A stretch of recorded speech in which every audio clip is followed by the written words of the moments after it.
हमारे शासन साहब मजलिस इत्तेहाद उल मुस्लिमीन हैदराबाद एमएलए मल्लकपेट के एमएलए मोहतरम जनाब अहमद मौलाना साहब, मजलिस इत्तेहाद उल मुस्लिमीन के गोवंडी के तमाम नगर पालिका के उम्मीदवार जिनको मजलिस ने सीट दिया है, टिकट दिया है, मजलिस इत्तेहाद उल मुस्लिमीन के तमाम जिम्मेदार और यहाँ पर मौजूद मेरे दोस्त, मेरे बुजुर्ग, मेरे भाइयों और मेरी पर्दा नशीब माँ बहनें, आज का ये जलसा इंतखाबी जलसा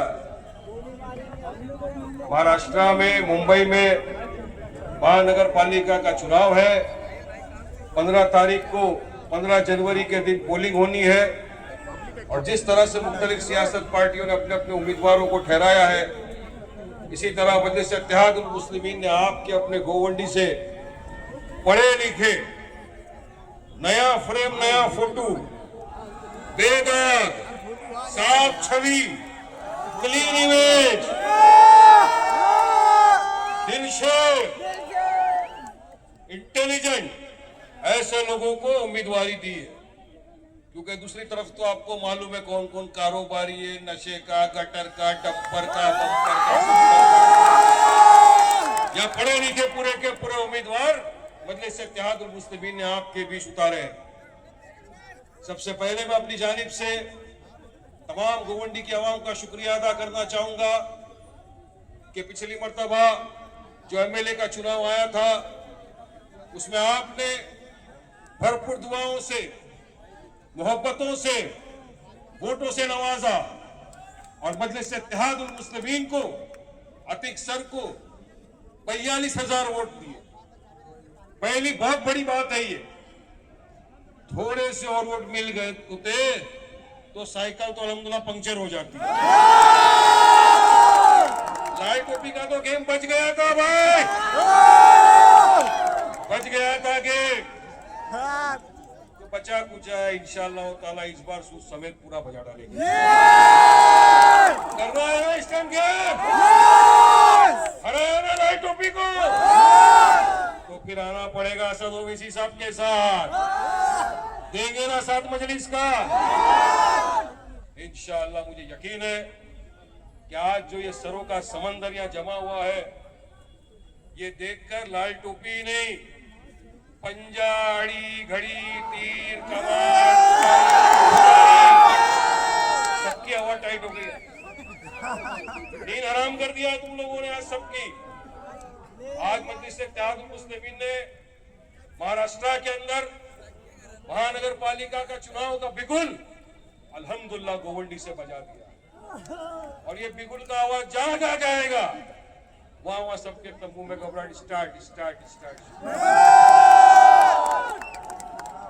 ये चुनाव तो कॉरपोरेशन का चुनाव होता है, अपने यहाँ 7 साल के बाद आया, 17 में आया था, उसके बाद अब आया।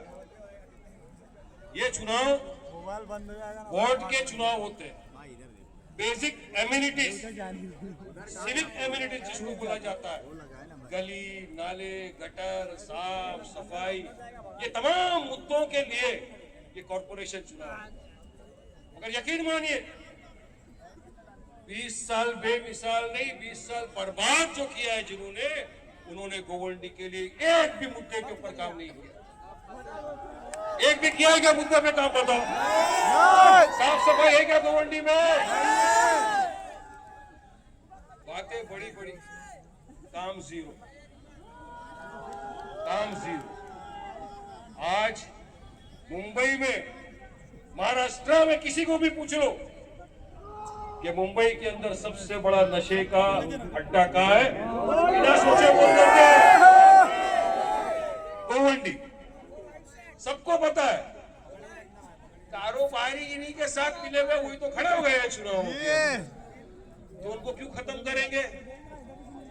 नशा सबसे खराब वो चीज है जो एक शख्स को नहीं, उसके पूरे परिवार को, पूरे माशरे को खत्म कर देता है। एक इंसान जो नशा करता है, पूछो उसके माँ बाप से पूछो उसके रिश्तेदारों से, पूछो उसके खानदान वालों से कि क्या बीतती है उनके ऊपर।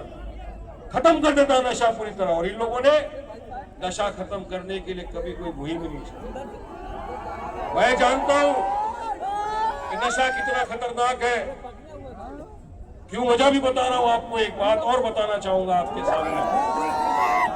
1985 में जब महाराष्ट्र की सरकार ने नशे के खिलाफ सबसे पहला जो कानून बनाया, NDPS act 1985, narcotic drugs and psychotropic substance act का कानून बना 1985 का, तो महाराष्ट्र में जो सबसे पहले कोर्ट बनी नशे के खिलाफ, उस कोर्ट का जज था मेरा वालिद साहब यूसुफ पठान मरहूम।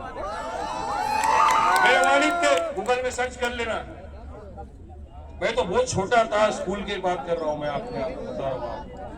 हमको बताते थे कि बेटा देखो, एक बच्चा जो नशा करता है उसकी हालत जो तड़पता है, उसको नहीं मिलता है, जब उसके माँ बाप खून के आंसू, उसको जड़ से खत्म करना चाहिए। नशे की मुहिम चली सब तरफ, मगर अल्टीमेटली आगे उतना ना नशा गोवंडी के अंदर ही।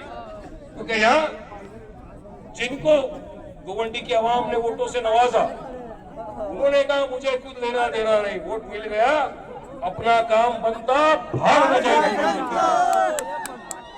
यही किया इन्होंने। अब आएंगे आपके पास, चुनाव आया है, मुझे पता चला, अभी बताया गया मुझे कि वारिस भाई धमकी वमकी देने वाले दिन खत्म हो गए, कैलेंडर बदली हो गए। मजलिस इत्तेहादुल मुस्लिमीन डरने और घबराने वाली जमात का नाम नहीं है। ईट का जवाब पत्थर से हमको देना आता है, मगर हम कायदे कानून का पालन करते हैं, संविधान को मानते हैं, इसलिए अपनी बात संविधान के दायरे के ऊपर। आज मेरे कायद बैरिस्टर सफीउल ओवैसी साहब इतनी दूर से हैदराबाद से आपके बीच क्यों?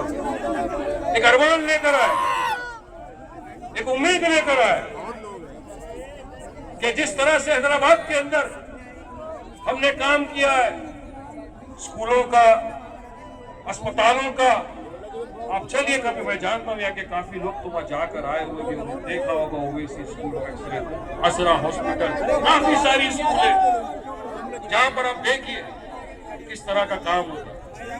मैं तो हमेशा टीवी पर भी पूछता हूँ सामने वाले को, बताओ कोई ऐसी सियासत पार्टी पूरे हिंदुस्तान के अंदर, पूरे भारत देश के अंदर, जिसने तालीमी जगहों पे या हॉस्पिटल के लिए कोई ऐसा काम किया हो जो हम लोगों ने मजलिस इत्तेहादुल मुस्लिमीन हैदराबाद के अंदर करके दिखाया। सबके मुंह बंद हो जाते, किसी के पास जवाब नहीं है, क्योंकि उन्होंने कुछ नहीं किया। ये तो सिर्फ एक ही काम में मानते हैं, झूठा भरम फैलाओ, नफरत की राजनीति फैलाना है। मगर जो काम किया, इंशाअल्लाह ताला मजलिस इत्तेहादुल मुस्लिमीन चाहती है कि आपकी दुआओं से, आपके वोटों से मजलिस को कामयाबी मिली गोवंडी में, तो इंशाअल्लाह ताला यहाँ भी वो काम करना है, यहाँ भी ऐसी स्कूलें बनानी, अस्पताल बनाना है। और हमारे पास तो है, स्कूल के PhD के टीचर है, अतिक सर है, हमारी बहन टीचर है, तमाम पढ़े लिखे लोग यहाँ जमा है जो तालीम के लिए काम करना चाहते हैं। मजलिस तो हमेशा कहती है हम लोगों के हाथ में तलवार नहीं देते, हम लोगों के हाथ में कलम देना चाहते हैं। कलम की ताकत बहुत भारी है, कलम से इंसान आगे बढ़ता है, एजुकेशन लेकर आदमी आगे बढ़ता है। आज गोवंडी के अंदर अगर आप देखिए, एक एक गटर, एक एक नाले, मैं 5 साल MLA था, 21 साल लाल टोपी के साथ असेंबली में बैठता था, ये बैठकर सुनते थे कि मजलिस क्या बोलती है, वारिस पठान क्या बोलता है, इम्तियाज जलील क्या बोलता है। वो सुनने के बाद इनको ऐसा लगता है अगर अब मैं नहीं बोलूंगा तो मुझे गोवंडी में घुसने देंगे, मारेंगे। फिर भी आवाज में ताकत नहीं, वो खड़े खड़े बोलते थे ना ऐसा करो वैसा करो, कुछ नहीं किया है काम, ना आगे कोई काम करने की नीयत, कोई नीयत नहीं है समाजवादी पार्टी वालों की यहाँ पे काम करने की। उनकी नीयत एक ही है, वो डंपर का काम लगाना है, उसमें भागीदारी, वो गटर का कचरा उठाना है, उसमें भागीदारी। वो पोल्यूशन से गोवंडी के अंदर आवाम को तकलीफ हो रही है, उस तकलीफ का कोई काम नहीं उनको करना, तकलीफ खत्म नहीं करनी, इनको सिर्फ पैसों से मतलब है, अपनी तिजोरियां भरना है, आपसे कोई मतलब नहीं। ये है इनकी नीयत, मजलिस की नीयत। ये माशाल्लाह पढ़े लिखे नौजवान आपके बीच में, ये माशाल्लाह पढ़ी लिखी बहनें आपके बीच में, ये कल का फ्यूचर है, ये गोवंडी का फ्यूचर है।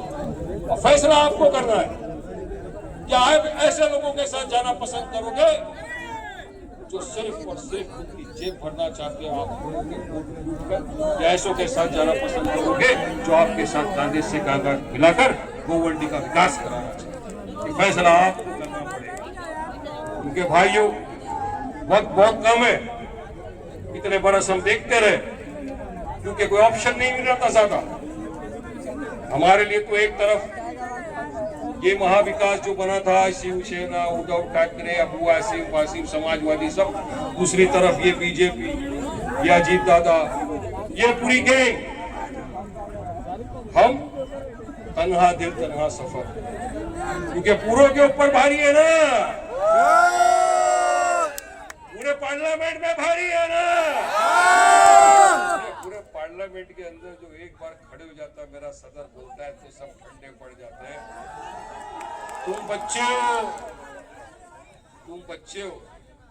पहले मजलिस के इस गुलाम वारिस पठान की जुबान की आतिशबाजी का मुकाबला कर ले प्यारे, उसके बाद मेरे सदर की बात कर। घबराहट है कल से, अरे आ रहे ओवैसी साहब, आ रहे, जगाएंगे जनता को। बिल्कुल जगाने की जरूरत, जनता जाग चुकी है। कि सरों का समंदर इस बात की गवाही दे रहा है आज।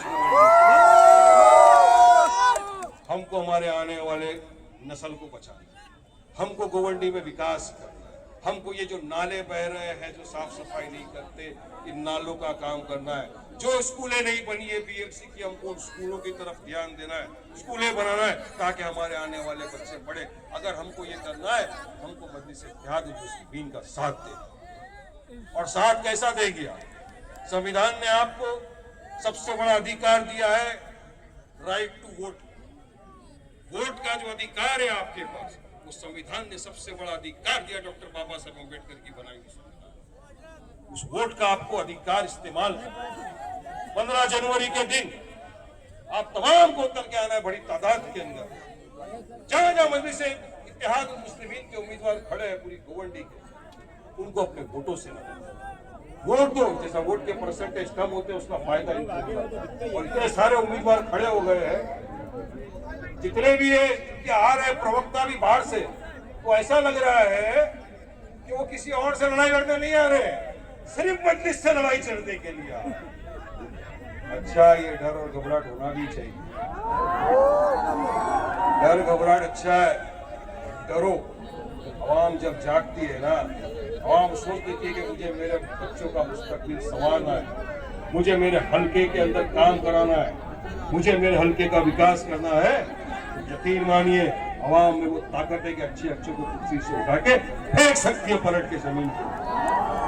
अगर इक़्तिदार की कुर्सी पर बिठाने की ताकत रखते तो फेंक नहीं सकते। और दूसरी तरफ जो ये है, ये अजीत दादा, अरे कल तो बिंदास कॉलर ऊपर करके बोल रहे, मैंने तो 70,000 करोड़ का घपला कर दिया। मेरा क्या कर लिया? आज तो मैं सत्ता के अंदर बैठा हूं, देखो आराम से, कोई मेरा कुछ नहीं कर सकता। 70,000 करोड़ के घपलेबाज आदमी। नरेंद्र मोदी ने स्टेज से कहा था कि अजीत दादा ने 70,000 का घपला कर दिया। महाराष्ट्र के मुख्यमंत्री देवेंद्र फडणवीस ने कहा था कि हम सत्ता में आएंगे तो इनको जेल डालेंगे। इन जेल में अजीत दादा चक्की पिसिंग एंड पिसिंग एंड पिसिंग बोला था क्या नहीं? आज चक्की बक्की नहीं पिस रहे, दोनों बैठ के आराम से आटा दही खा रहे, मस्त पब्लिक वो भी यहाँ से खड़े। तो जवाब देने का वक्त आ गया। मैं जानता हूं आप मेरे कायद को सुनना चाहते हो, मैं भी सुनना चाहता हूं, आपको सुनना है उनकी बात। मैं जमात का पैगाम आप तक पहुंचा रहा हूं। आइए, ये आपकी अपनी जमात है। असद साहब आपके लिए आया यहाँ तक, और यहाँ से पूरे महाराष्ट्र के अंदर भी गुल बजाया। तो यकीन मानिए, हमारा आपका भी फराइज बनता है कि हम हमारा कायद का साथ। हमारा भी फर्ज बनता है कि मजलिस इत्तेहादुल मुस्लिमीन के जितने भी उम्मीदवार हैं सबको भरपूर वोट दे देकर इतनी बड़ी तादाद में जिताकर कॉरपोरेशन में भेजे कि आने वाले दिनों के अंदर ये लाल टोपी कभी भिगवंडी के तरफ दिखेगी। धोखेबाज लोग अपने को नहीं छोड़ा, आप लोग को क्या छोड़ेगा, सब देख रहे हैं। लेकिन मैं उस चीज में नहीं जाना चाहता, नहीं तो बात कहीं और चले जाएगी। तो मजलिस का साथ देंगे ना, महाराष्ट्र का सब ओबीसी साथ की ताकत को मजबूत करेंगे ना, मजलिस के जितने उम्मीदवार है गोवंडी सबको जिताएंगे ना, 15 तारीख के दिन पतंग छाप बटन पे दबाकर वोट लगाएंगे ना, 15 को पूरी गोवंडी में पतंग पतंग पतंग उड़ाएंगे ना। तो फिर इंशाअल्लाह ताला 16 तारीख को सबसे पहला जश्न भी गोवंडी के अंदर मनाएंगे। इंशाअल्लाह आप सबने मुझे बोलने का मौका दिया, शुक्रिया। अस्सलाम वालेकुम। कोई बोला वारिस भाई एक बार पतंग जरा दिखा दो उड़ा के, तुम्हें बोला ठीक है, उड़ा दे पतंग, पतंग पंचर करो, साइकिल बाय बाय टाटा कर दो, पंजे को घड़ी को बंद कर दो, तुतारी को फेंक दो, बंद कर दो। शुक्रिया। अस्सलाम वालेकुम रहमतुल्लाह। आपसे मुखातिब होंगे वार्ड नंबर 145 के उम्मीदवार